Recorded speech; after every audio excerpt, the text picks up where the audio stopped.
voudrais saisir donc l'occasion de la naissance de l'année 2022 pour présenter mes vœux les meilleurs à son Excellence M. Henri Konan Bédié, président du PDCI-RDA, guide éclairé de ce parti historique qui a construit la Côte d'Ivoire moderne. Ensuite, présenter mes vœux à tous les Ivoiriens et à toutes les Ivoiriennes, particulièrement aux ressortissants de la région du Moronou. Je n'oublie pas bien sûr le grand peuple du PDCI-RDA, avec ses vaillants secrétaires généraux de section qui constituent l'armée du PDCI-RDA. Et je voudrais aussi présenter mes vœux les meilleurs de santé, santé de fer. Et il y a un mot que le président Bédié a employé qui me plaît bien, l'espérance. Espérance à une Côte d'Ivoire meilleure. Espérance à une Côte d'Ivoire sans Covid. Une Côte d'Ivoire sans manigance politicienne, comme on l'a vu dans l'année qui vient de s'écouler. Et je voudrais, à cet instant précis, présenter tous mes vœux de bonheur aux cadres et aux populations de la région du Moronou. Cette grande région qui a bâti la Côte d'Ivoire à travers la première boucle du cacao. Je salue particulièrement notre référent politique dans le Moronou, ma maman, Madame le député Véronique Aka Épouse-Bras. Oui, cette grande dame. Je lui souhaite une santé de fer pour cette année 2022.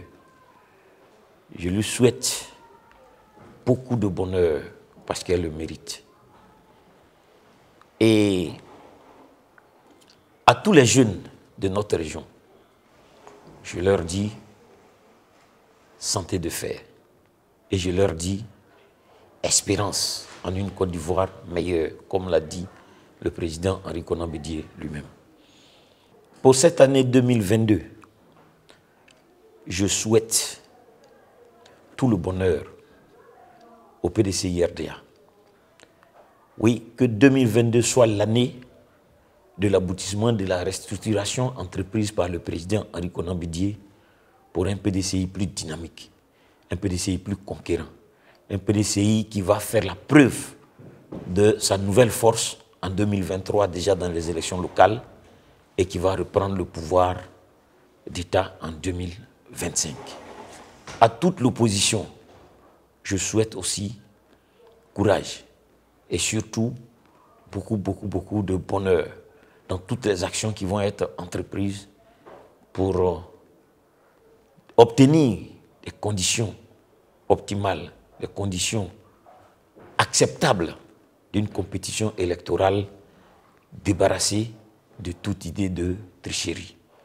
Oui, bonne et heureuse année à toute l'opposition ivoirienne, bonne et heureuse année au grand PDCI-RDA qui constitue aujourd'hui la locomotive de l'opposition et que 2022 soit l'année de la concrétisation de cette opposition qui se retrouve et qui se resserre les rangs pour les batailles futures dont la plus proche est 2023, les élections locales. Bonne et heureuse année 2022 à tous et à toutes et vive la Côte d'Ivoire, vive le PDCI-RDA.